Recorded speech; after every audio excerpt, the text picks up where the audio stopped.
최근 전동 킥보드 등 개인형 이동 장치와 이륜차 이용 인구가 늘어나면서 관련한 사고도 끊이지 않고 있습니다. 사망 사고로 이어지는 경우도 있는데요. 경찰이 집중 단속을 벌였는데 안전모 미착용, 인도주행 등 줄줄이 적발됐습니다. 박준혁 기자입니다. 경찰관이 전기 자전거를 타고 가던 한 남성을 멈춰 세웁니다. 개인형 이동장치 이거 PM 스로틀에 해당이 돼가지고 지금 횡단보도 타고 오시면 안 되고 안전모도 쓰고 타셔야 되거든요. 도로교통법상 차로 분류되는 전기 자전거로 인도를 주행하고 안전모도 착용하지 않아 적발된 겁니다. 이제 자동차나 이제 다른 오토바이처럼 교통법규 똑같이 지켜야 되는 거 알고 계세요? 네네. 네, 당연히 해야죠. 근데 오늘 좀 급해갖고. 경찰은 서울 주요 교통구간에서 개인형 이동장치와 이륜차를 대상으로 불시 단속을 실시했습니다. 이번 단속엔 교통순찰대와 교통기동대 등 총 354명이 동원됐습니다. 위험한 운행에 평소 불안함을 느꼈던 시민들은 단속이 꼭 필요하다는 반응입니다. 도로가 좁아서 좀 위험하게 운전을 안 하시더라도 위험하게 느껴지는 경우가 있는 것 같아요. 약 2시간가량 진행된 불시 단속에선 총 270건이 적발됐는데 PM, 개인형 이동장치도 40건에 달했습니다. 인도주행과 신호위반부터 무면허 운전까지 위반 종류도 다양했습니다. 특히 이륜차와 PM 등 고위험 불법 행위를 집중적으로 단속하고 있는데요. 서울경찰청과 합동으로 집중 단속 활동을 펼치고 있습니다. 경찰은 여전히 이륜차와 전동 킥보드 사고가 잇따르고 있는 만큼 단속을 강화해 나갈 계획입니다. 연합뉴스TV 박준혁입니다. 최근 인천 송도에서 30대 엄마가 전동 킥보드에 치일 뻔한 어린아이를 보호하다 중태에 빠지는 사고가 있었는데요.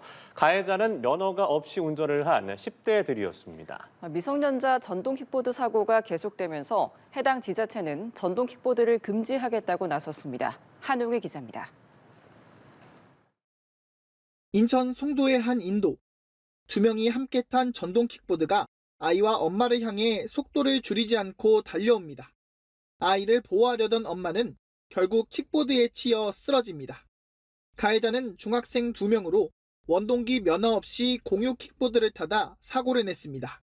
피해자인 30대 엄마는 중태에 빠졌다 기적적으로 의식을 되찾았지만 무면허 전동 킥보드 사고에 대한 문제가 도마에 올랐습니다. 인천에서는 최근 3년간 사망사고 2건을 포함해 매년 70건이 넘는 개인형 이동장치 사고가 발생했습니다.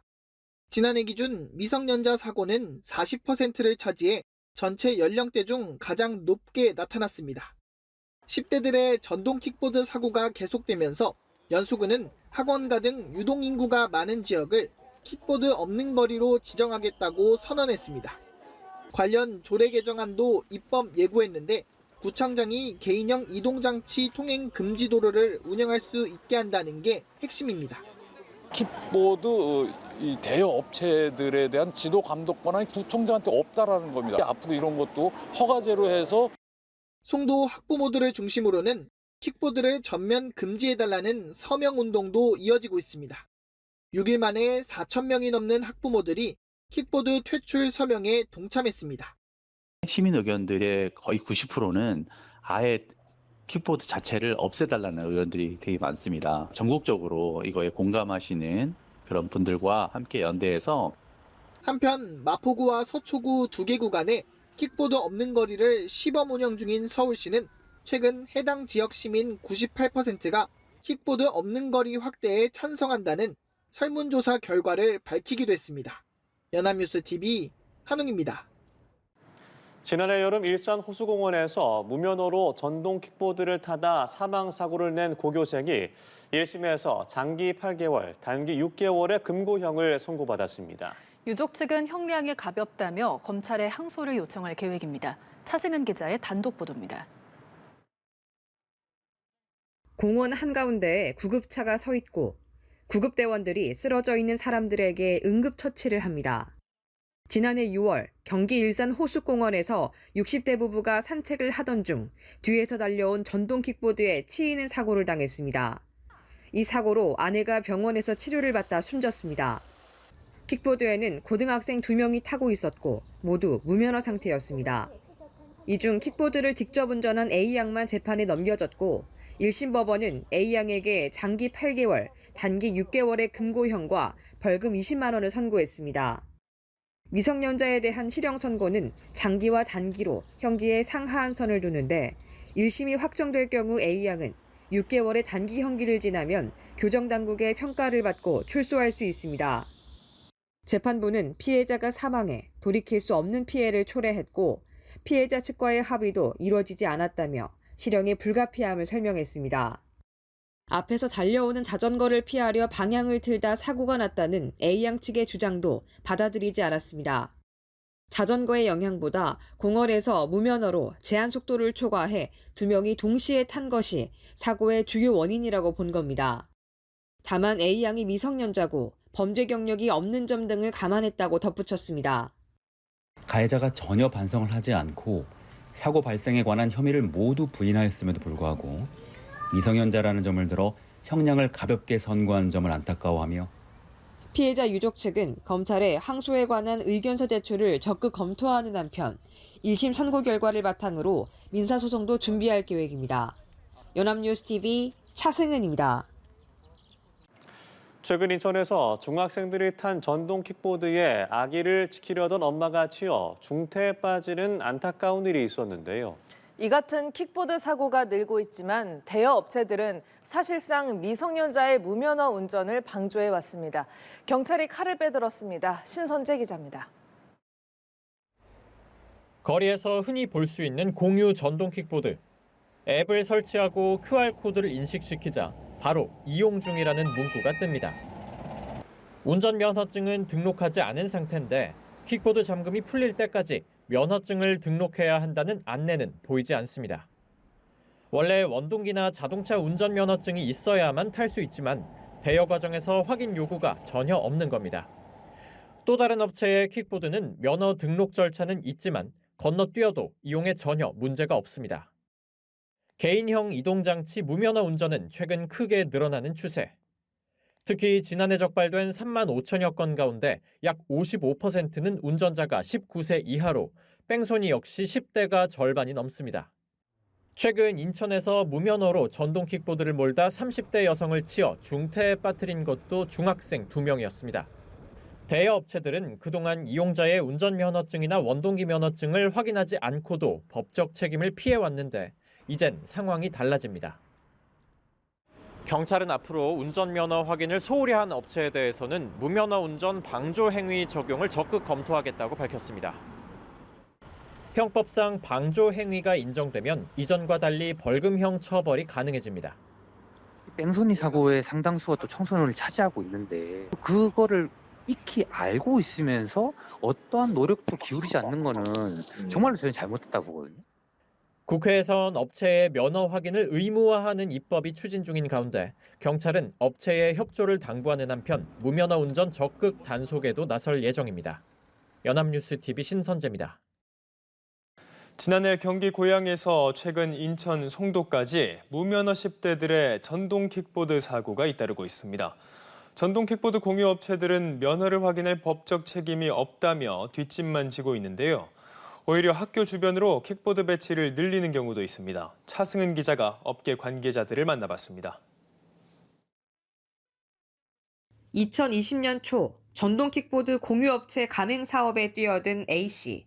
당시 전동 킥보드 대여 사업은 청소년들의 이용률이 높아 뜨는 사업으로 불렸지만 이후 사고가 잇따르며 사회적 문제가 됐습니다. 업체들은 면허 인증 시스템 도입, 야간 속도 제한 등 안전조치를 함께 시행하기로 했는데 일부 업체는 이를 거부했고 얼마 안 가 협회도 탈퇴했습니다. 근데 어느 순간 보니까 어린 친구들이 막 타고 다니는 거예요. 그래서 확인을 해보니 면허 인증을 쏙 뺐더라고요. 오히려 이를 기회 삼아 공격적인 영업을 이어갔습니다. A상 학교 앞에는 배치 안 한다거나 그렇게 영업을 했었는데 같은 경우는 그냥 아예 뭐 대놓고 학교 앞에 쫙 진열을 해서 하게끔 한다거나. 일부 업체의 이탈에 다른 업체들도 하나둘 안전조치를 해제했습니다. 물거품이 돼버린 업계의 자정 노력. 사고 소식이 들려올 때마다 A씨는 죄책감을 느꼈습니다. 안타깝죠. 사고도 많이 일어나고 그 사고가 큰 사고로 이어지는 것들을 보면 굉장히 안타깝죠. 하지만 일부 업체들은 사고가 나도 법적 책임이 전혀 없다며 가맹점주를 모집하고 있습니다. 안타까운 일이다까지지 그거에 대한 법적 책임이나 이런 건 파트너 대표님 혹은 본사조차도 없습니다. 그거를 모두 개인 책임으로 돌리는 겁니다. 결국 법 개정을 통해 전동 킥보드 공유업체에 이용자 면허 확인을 의무화해야 한다는 지적이 나옵니다. 전동 킥보드 사고는 플랫폼의 안전 책임 부재가 부른 참사입니다. 더 이상의 비극을 막기 위해서는 플랫폼 사업자에게도 법적 책임을 명시하는 일명 PM 기본법 통과가 시급합니다. 관련 법안이 수년째 국회에 계류됐다 폐기된 가운데 최근 여야는 공동으로 관련 법안을 발의했습니다. 연합뉴스TV 차승은입니다. 전동 킥보드 등 개인형 이동장치 이용이 늘면서 관련 사고도 급증하고 있습니다. 특히 사고의 상당수가 10대에 집중된 걸로 나타났는데 최근에는 브레이크가 없는 자전거가 유행인 것도 안전사고를 부채질하고 있습니다. 고이훈 기자입니다. 정상 신호로 주행하고 있는 승용차 앞으로 난데없이 전동 킥보드를 탄 이들이 지나갑니다. 킥보드에 타고 있던 2명은 승용차에 부딪히자 공중으로 튀어오르더니 땅에 떨어집니다. 이 사고로 10대 학생 2명이 중상으로 병원에 입원했습니다. 앞서 지난 4월에는 경남 김해시의 한 사거리에서 전동 킥보드를 타던 중학생 A군이 승용차와 부딪혀 숨지기도 했습니다. 경찰청에 따르면 지난해 전동 킥보드 등 개인형 이동장치 교통사고는 2,200여 건 발생했는데 이 중 10대 청소년 사고는 920여 건으로 전체의 약 40%를 차지한 것으로 나타났습니다. 또 사고로 5명이 숨지고 1,000여 명이 다친 것으로 집계됐습니다. 최근에는 10대 청소년 자전거 사고도 급증하고 있는 것으로 나타났습니다. 2022년 1,100여 건 수준이었던 10대 자전거 사고는 지난해 1,500여 건으로 대폭 늘었습니다. 이는 최근 청소년들 사이에 유행하고 있는 브레이크가 없는 이른바 PC 자전거 유행 때문인 것으로 분석됐습니다. PM과 자전거 모두 청소년의 생활 속 교통수단이 됐지 않습니까? 이 제도는 여전히 성인 중심으로 설계가 되어 있습니다. 그래서 교통당국과 교육부 그리고 교육청이 공동으로 청소년 교통안전 실태를 좀 점검하고 법과 제도 개선이 주요하게 추진되고 있지만 무엇보다 청소년을 대상으로 안전교육이 제대로 이루어져야 한다는 지적입니다. 연합뉴스TV 고희입니다.